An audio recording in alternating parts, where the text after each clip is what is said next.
Picture this. It is 10 o'clock in the morning Eastern Time. A tanker loaded with Iranian crude oil is moving through one of the most important waterways on the planet. The captain receives a warning broadcast over the radio. U.S. naval forces are ordering the vessel to turn back. Not a drill, not a threat. An actual, live, enforced naval blockade, the first of its kind by the United States in decades. And just like that, the world changed. This is not a hypothetical scenario.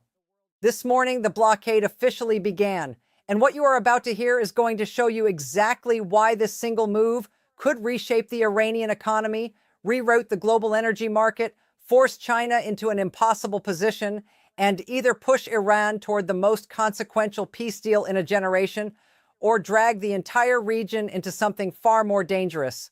Stay with us, because this one has layers you are not going to want to miss. Welcome to World Brief Daily. If you are new here, we break down the most critical global developments with the depth and clarity they deserve. Hit that subscribe button right now and enable notifications, because in a situation this fluid, new developments are coming in by the hour, and you do not want to be the last to know. Let us start with exactly what happened this morning and what it actually means in practice. The U.S. Central Command, CENTCOM, officially announced that as of 10 a.m. Eastern Time on April 14th, American forces began implementing a blockade of all maritime traffic entering and exiting Iranian ports. The statement was precise. The blockade applies impartially to vessels of all nations entering or departing Iranian ports and coastal areas, including all Iranian ports on the Arabian Gulf and the Gulf of Oman. According to CENTCOM, however, U.S. forces will not impede freedom of navigation for vessels transiting the Strait of Hormuz between non-Iranian ports. In other words, if your tanker is heading to Saudi Arabia, to Iraq, to the UAE, you are fine. If you are heading to Iran, you are turning around. Now, President Trump had initially framed this much more broadly. Speaking on Fox News just before the blockade was announced, Trump called it a complete blockade. All or none, he said, meaning no ship passes until Iran relents. CENTCOM's clarification narrowed that scope considerably, but make no mistake, the practical impact on Iran is still devastating. Here is why. Iran's economy is deeply, almost existentially dependent on sea trade. This is not hyperbole. The numbers make the argument on their own. On a daily basis, Iran exports approximately $270 million worth of goods. Out of that, around $140 million is crude oil. The rest, roughly $80 million per day, consists of non-oil products, petrochemicals, minerals, steel, metals. All of it moves through the sea. And then there is the import side. Last year, Iran imported approximately $58 billion in goods, around $160 million per day, covering everything from consumer products to the raw materials that keep Iranian factories running. Now, all of that is at risk. Let us run the numbers slowly, because this is where the severity of the situation becomes impossible to ignore. On the export side alone, Iran stands to lose roughly $8 billion every single month. That is not a rounding error. That is an economy-stopping figure. And on the import side, if raw materials stop coming in, Iranian factories run out of inputs. When that happens, production stops. When production stops, people lose jobs. And when people lose jobs in a country that is already sitting on years of accumulated economic frustration, things get dangerous for the regime. This brings us to something critically important that a lot of analysts are overlooking right now. The protests that shook Iran did not begin as calls for revolution. They began as economic protests. People were angry about mismanagement. They were angry about rising prices, about shortages, about a government that seemed indifferent to their suffering. Those economic protests escalated into something the regime barely survived, and only survived through brutal force. But the economic problems that ignited those protests never disappeared. They only got worse. And now with this blockade, they are about to get dramatically, catastrophically worse. And here is the part that should terrify Iranian officials above everything else. Time is not on their side. Look at Iran's oil storage situation. Iran has roughly 50 to 60 million barrels of storage capacity across its oil depots. Right now, approximately 60% of that capacity is already used up. That leaves only around 20 million barrels of spare capacity. Iran is producing roughly 1.5 million barrels of crude oil every single day. Do the math. That means in approximately 2 weeks, Iran's spare storage capacity is completely full. At that point, Iranian oil companies will have no choice. They will be forced to shut down oil wells. And shutting down oil wells is not like flipping a switch back on. Each time you shut down a well, you permanently lose between 5 and 10% of its extraction capacity. That is money that is gone forever from a regime that is already desperately short of it. This is not just an economic crisis. This is a ticking clock, and the regime knows it. Now, before we go any further, if you are getting value from this breakdown, make sure you are subscribed to World Brief Daily and have your notifications turned on.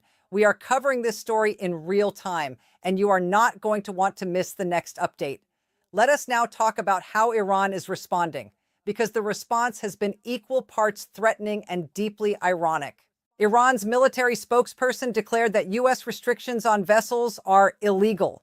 Iran's Parliamentary National Security and Foreign Policy Commission called the blockade a bluff. Ebrahim Rezai, a spokesperson for that commission, wrote publicly that the move would be considered an act of war and warned that Iran may also reveal other cards that we have not yet used in this game. He told Trump to respect Iranians, accept your defeat, and do not demand at the negotiating table what you failed to achieve in war. Extraordinary language. But let us hold that up to the light for a moment. This is the same regime that spent months attacking civilian shipping from countries that had absolutely nothing to do with this conflict. A Thai-flagged civilian ship was attacked by the IRGC, Thailand, a country on the other side of the world. Iran was conducting what amounted to maritime extortion, charging vessels up to $2 million in transit fees just to pass through the Strait of Hormuz, a waterway that, under international law, belongs to everyone. As reported by NPR, citing a lawmaker on Iran's own Parliamentary Security Committee, those toll fees were very real, very significant, and legally indefensible. So when Iranian officials call the U.S. blockade an act of war and an illegal provocation, the only appropriate response is, look in a mirror. Iran's armed forces went further, calling the blockade outright piracy.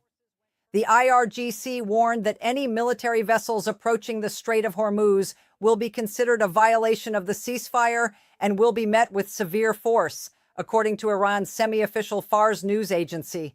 Iran's acting defense minister announced the country's armed forces were on maximum combat alert. And yet, despite all of this fire-breathing, the ceasefire is technically still holding. Pakistan's Prime Minister Shehbaz Sharif confirmed on Monday that the ceasefire remained in place and that efforts were ongoing to reach a diplomatic solution. The dialogue has not collapsed entirely. Not yet. But the pressure is building. Fast. Now let us talk about what this blockade actually looks like in practice. Because enforcing a naval blockade in one of the world's most congested and strategically sensitive waterways is not a simple operation. According to ship tracking data from Kepler, by early Monday morning, well before the blockade officially began, traffic through the Strait of Hormuz had already dropped sharply. Vessels were steering clear. One tanker, registered in Comoros under the name Elpis, which had previously been sanctioned by the United States for involvement in the sale and transportation of Iranian petroleum, was identified passing through the strait after the blockade took effect. A Botswana-registered tanker called Austria reportedly turned around 41 minutes after Trump's deadline, changing its intended destination from Oman to the UAE. Another vessel, Rich Sterry, began broadcasting a drifting status off the coast of Keshem Island, apparently stalling and waiting to see what happens next. According to NBC News, as of this morning, 31 vessels had passed through the Strait of Hormuz in the prior 24 hours, compared to the much higher normal traffic volumes. Of those, 6 were carrying cargo, oil, chemical products, or liquefied petroleum gas. The rest were sailing light, or their load status was unknown.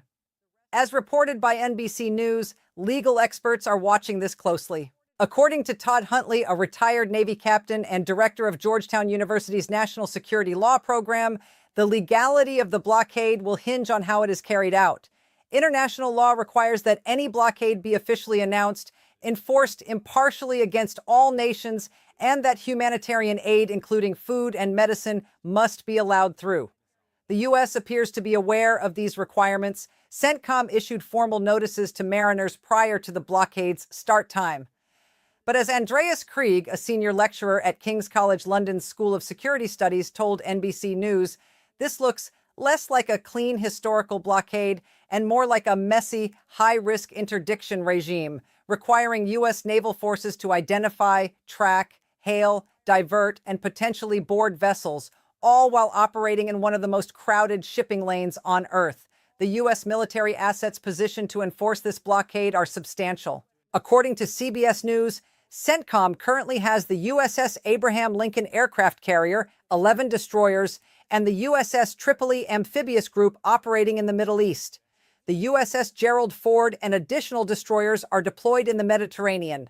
On Saturday, as reported by the New York Times, U.S. military vessels had already entered the strait to clear mines previously laid by the IRGC, a necessary precondition for any serious enforcement operation. According to Trump, speaking outside the Oval Office on Monday, their whole Navy is underwater. You know that 158 ships are gone. Their Navy is gone. Most of their mine droppers are gone. That is a staggering assessment of how degraded Iran's naval capability has become since the war began on February 28th. Whether or not every detail of that claim holds up, the strategic picture is clear. Iran's ability to directly contest the blockade militarily is severely limited, but Iran has other cards to play. And one of them involves a body of water that you need to understand right now. Iranian officials have begun explicitly threatening to escalate the conflict to the Bab el-Mandeb Strait. Some of you may already know this choke point, but for those who do not, the Bab el-Mandeb sits at the southern end of the Red Sea, connecting it to the Gulf of Aden. It is, in terms of global commerce, just as important as the Strait of Hormuz.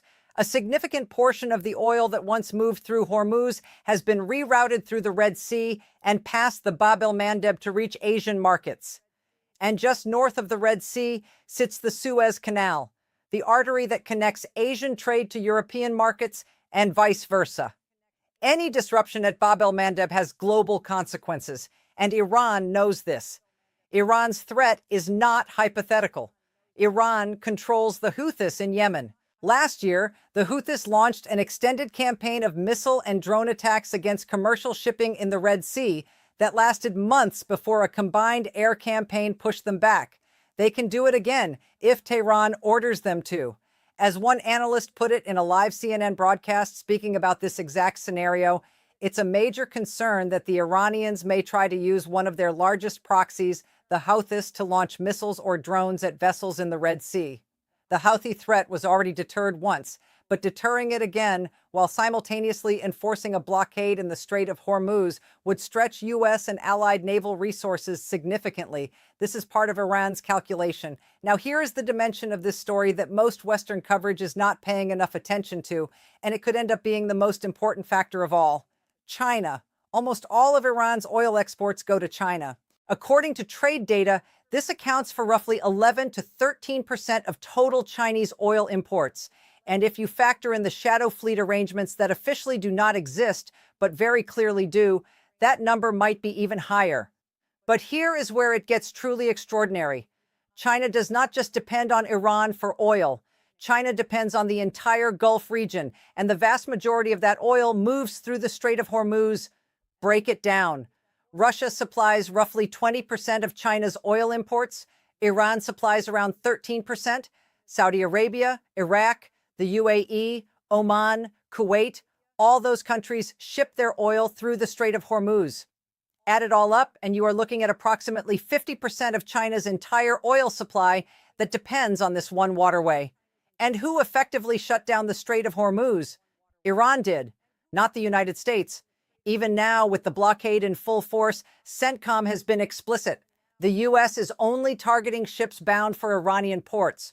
Every other vessel heading to Gulf ports is free to move. The disruption to non-Iranian Gulf shipping is entirely of Iran's making because Iran closed the strait, laid mines, and started charging tolls. That puts China in an extraordinarily uncomfortable position. We know from reporting just last week that China had already applied quiet pressure on Iran, helping to broker the Islamabad talks that took place over the weekend. Beijing needs this conflict to de-escalate. It needs the Strait open, it needs Iranian oil, but more importantly, it needs Gulf oil. And right now, it is getting neither reliably. The expectation in Washington, according to sources familiar with U.S. strategy, is that Beijing will increase this pressure. Every day the Strait remains disrupted is a day China's energy security erodes a little further. China consumes more oil than any other country in the world. It cannot sustain this indefinitely. This brings us to what happened in Islamabad and what the 21 hours of negotiation inside that conference room actually revealed. Vice President J.D. Vance traveled to Pakistan to lead the U.S. delegation. On the Iranian side, the chief negotiator was Mohammad Bagher Ghalibaf, Speaker of Iran's parliament, a significant delegation, reportedly numbering around 100 officials, 21 hours of talks, and yet no deal. Here is what we know about what was on the table. According to U.S. officials cited by ABC News, the 6 core American red lines presented by Vance were: 1. Iran must end all uranium enrichment. 2. The dismantling of all major nuclear enrichment facilities. 3. The retrieval of all highly enriched material. 4. A fully reopened Strait of Hormuz without tolls. 5. A broader peace framework that includes regional allies. And 6. An end to the funding of proxy groups, including Hezbollah in Lebanon and the Houthis in Yemen. Notably absent from this list, any conditions on Iran's ballistic missile program. That appears to have been quietly set aside in the interest of making a deal possible. The United States was also reportedly seeking a 20-year freeze on all Iranian nuclear enrichment activities. In exchange, presumably, a long-term framework would be renegotiated before that freeze expired. Here is where it gets interesting. Despite the public posturing, Iranian officials were reportedly willing to discuss the nuclear issue, but the gaps between the two sides remained enormous. And there was another problem, a structural one that exposed just how fragile the Iranian negotiating position really is. The person with the actual authority to make a final decision was not in the room. Vice President Vance himself confirmed this, stating that during the 21-hour marathon session, he called President Trump approximately half a dozen times, possibly more. The Iranians, however, were terrified to make a similar call back to Tehran. They were worried about the security risk. They were afraid that an intelligence agency might be monitoring the call and able to track it. So Iran showed up with 100 officials, and none of them had the authority to say yes. This tells us two things simultaneously. First, the Iranian regime is so fragmented and so deeply paranoid that it could not even conduct secure communications during the most important diplomatic moment it has faced in years. The gap between Iran's public assertiveness and its internal dysfunction is wider than most people realize. Second, and this is crucial, it means the negotiating process is not over. Iran's delegation took the American proposals back to Tehran. Whoever holds actual power in that system, whether it is Supreme Leader Khamenei, IRGC commanders, or some combination thereof, is now sitting with those proposals. They can't accept them, they can reject them, or they can send back a counterproposal. And if that counterproposal is even in the ballpark of what Washington will accept, then a deal is still possible. Vice President Vance, speaking to Fox News on Monday, was careful with his words. He told Brett Baier that the ball is in Iran's court. He said it was up to the Iranians whether there would be more direct talks, and Trump himself, despite announcing the blockade, told reporters outside the Oval Office that Iran wants to make a peace deal very badly.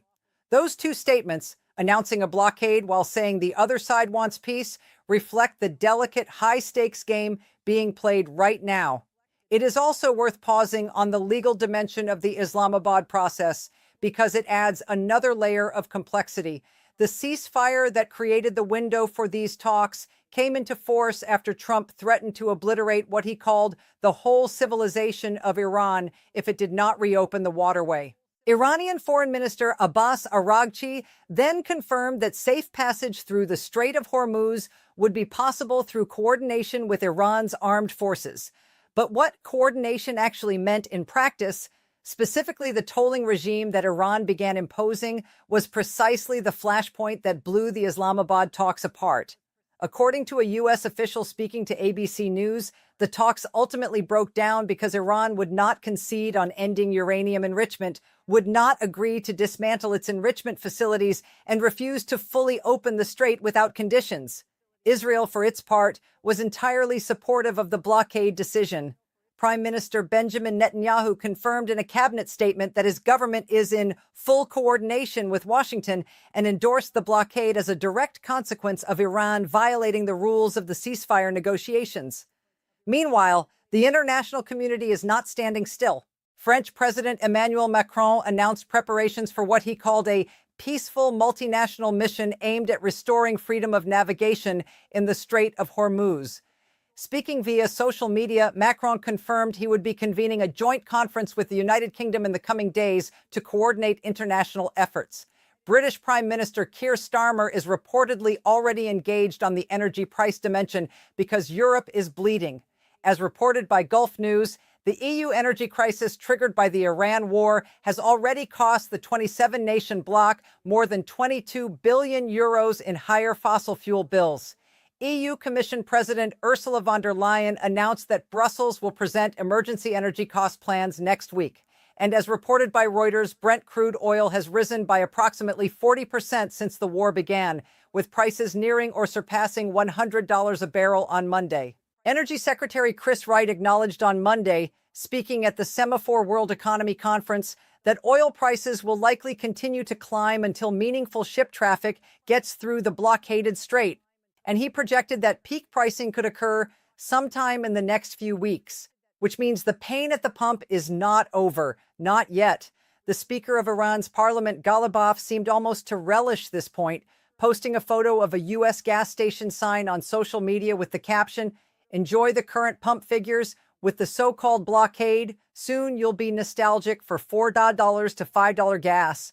A remarkable thing to say publicly, even by the standards of this conflict. But let us put the global oil market picture into its full context, because this is not just about what Americans pay at the pump.